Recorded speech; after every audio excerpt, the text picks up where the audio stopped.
Hello and welcome back to Radio Free Tulsa, where theology meets culture and the tensions of truth and grace. And I'm Greg Fisher, your host, and today's episode engages a conversation that many find difficult but necessary, and it's a conversation about gender fluidity and gender assignment.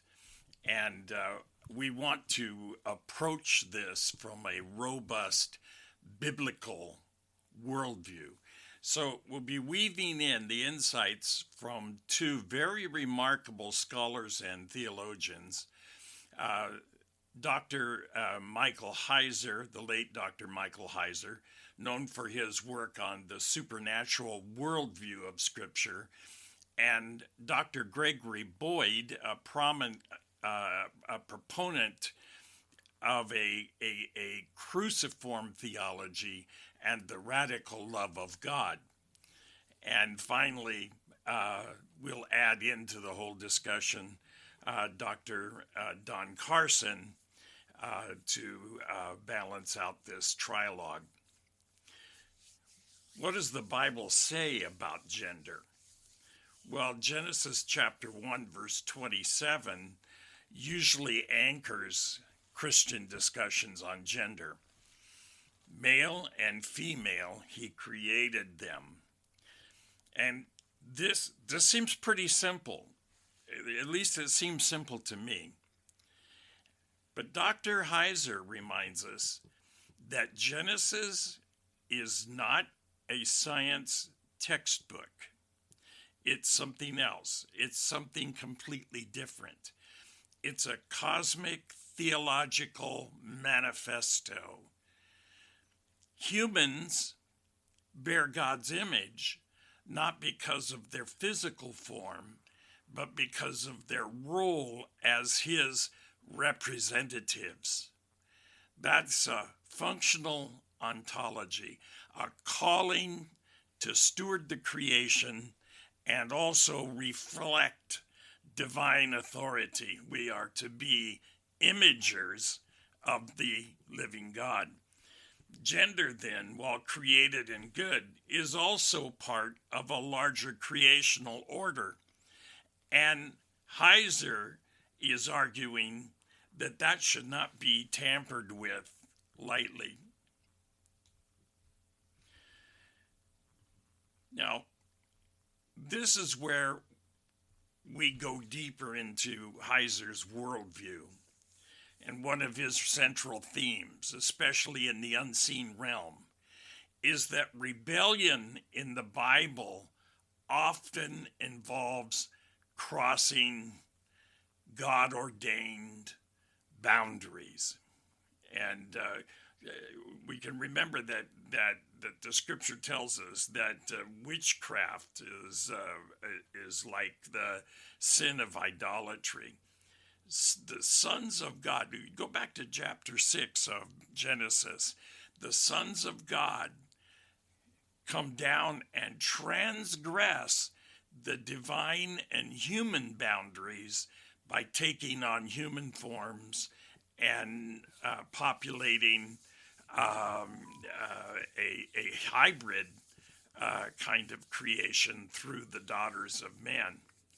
And following that, the Nephilim, which represent a distortion of created categories. And lastly, and I think this is the place at which God turns humanity over to various divinities, Babel is humanity trying to reclaim access to the divine realm by self-initiative. According to Heiser, violation of heavenly, earthly, divine, human, male, female categories is rebellion. It's disordering the sacred space. Applying this framework, some might view attempts to redefine gender, especially in fluid or non-binary ways, as analogous to these acts of ontological rebellion, attempts to reconfigure identity apart from God's established categories. But be careful. Heiser is careful.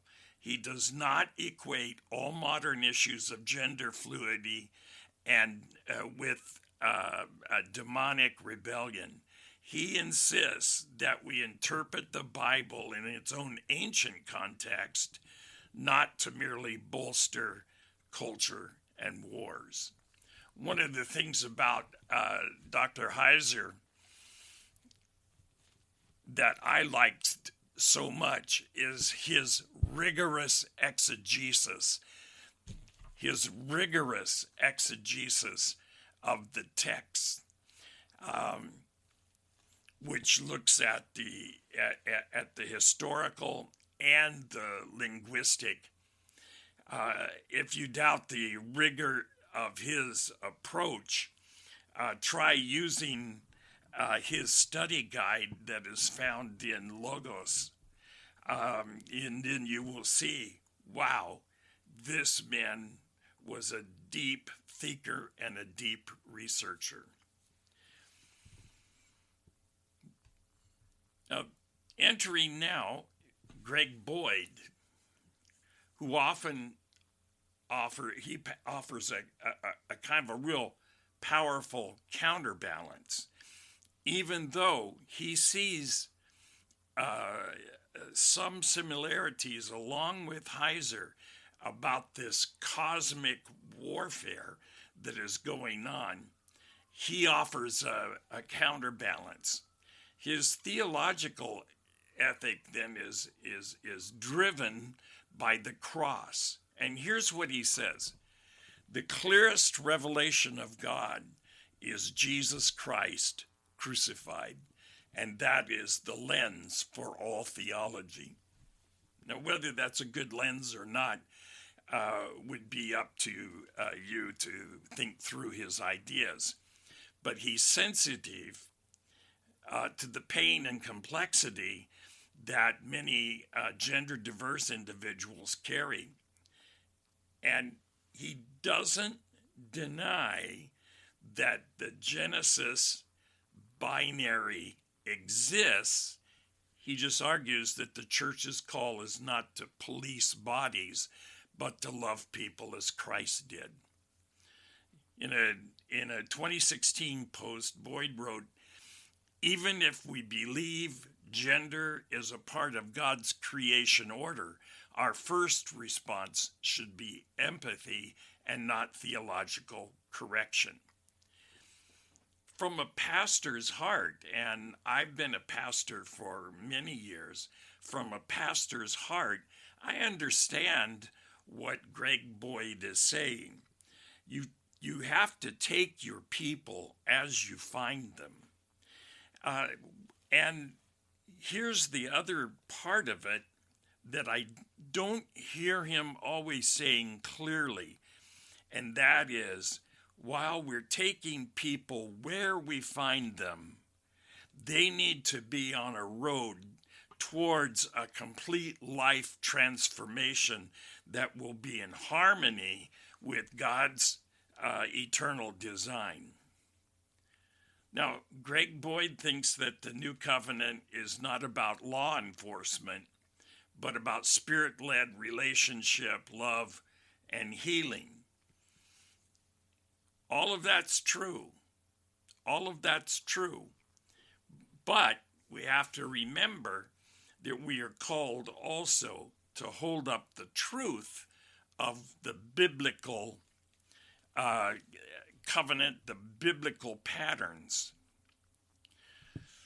So where do we land between Heiser's cosmic order and Boyd's radical empathy? Heiser wants us to honor the boundaries that God has embedded into creation. Not because we hate freedom, but because crossing these lines often leads to chaos. But Boyd then steps in to remind us that the gospel is not about boundaries, it's about reconciliation. Heiser gives us the cosmic consequences of rebellion. Boyd gives us the personal face of grace. Now, we could enter in a third,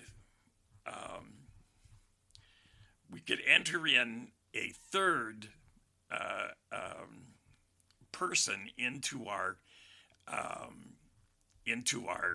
segment here, and that would be Dr. Donald Carson.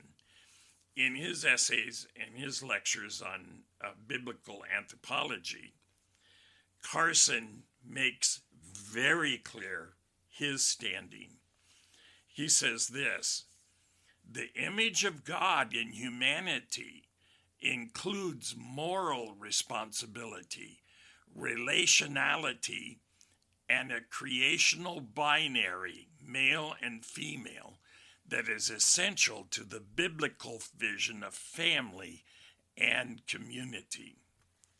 And Carson warns us that gender fluidity undermines the authority of Scripture. To him, the moment that we embody entity and identity as a spectrum, we're detaching theology from creation. And that is a move that Dr. Carson sees as deeply unbiblical. In his Christ and Culture Revisited, here's what he argues: Christians must avoid capitulation to cultural trends when they conflict with creational order as revealed in the Scripture. In this way, Carson is like Michael Heiser. He sees the erosion of binaries as theological erosion. Now, all three, Dr. Michael Heiser, Dr. Greg Boyd, and Dr. Donald Carson, illustrate that there's something like a rich tapestry of perspectives that while they're unified by a common commitment to the biblical text, they diverge in their interpretation, and they maintain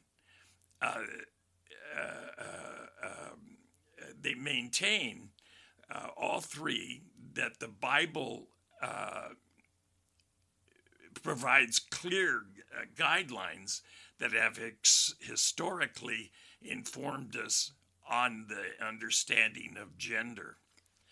Heiser's emphasis on historical context guides him to look at the text of the Old Testament and to see that any reinterpretation of gender through a modern lens has to be measured against a background of the ancient literary forms and context.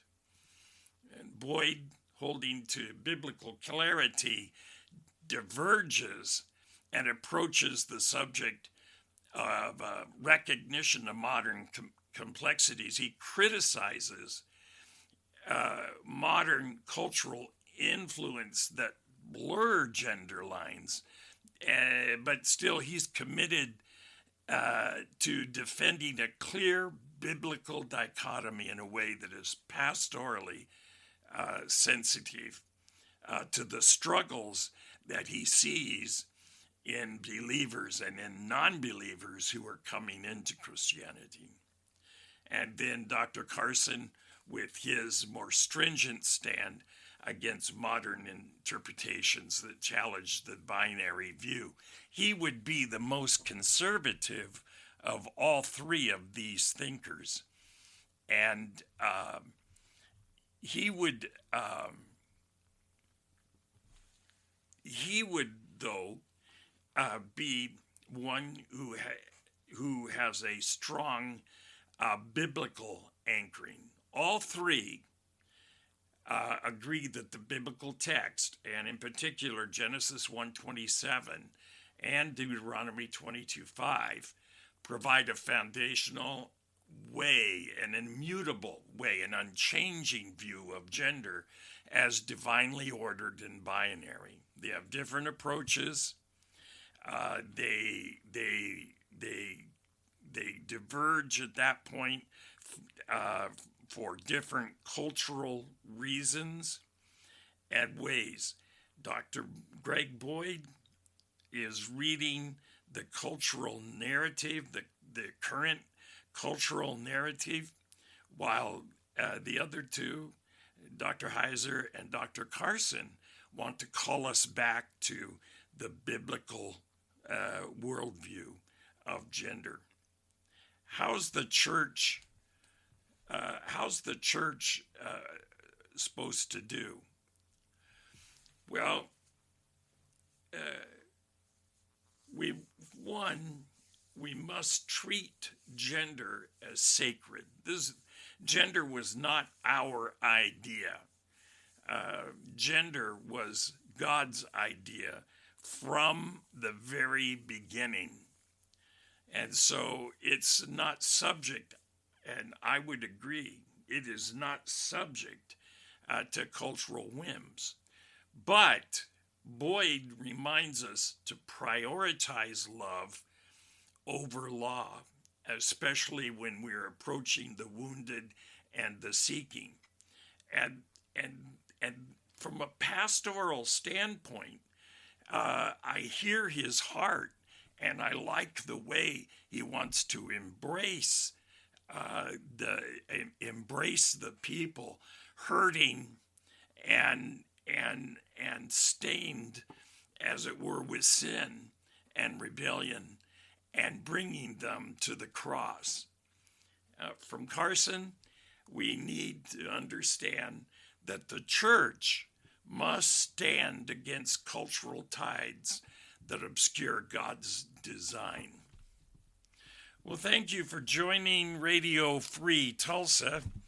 And whether you're leaning toward Heiser's order, Boyd's love, or Carson's clarity, may we all walk humbly, love deeply, and speak wisely in an age of confusion. And as always, theology isn't just what you say, it is how you live.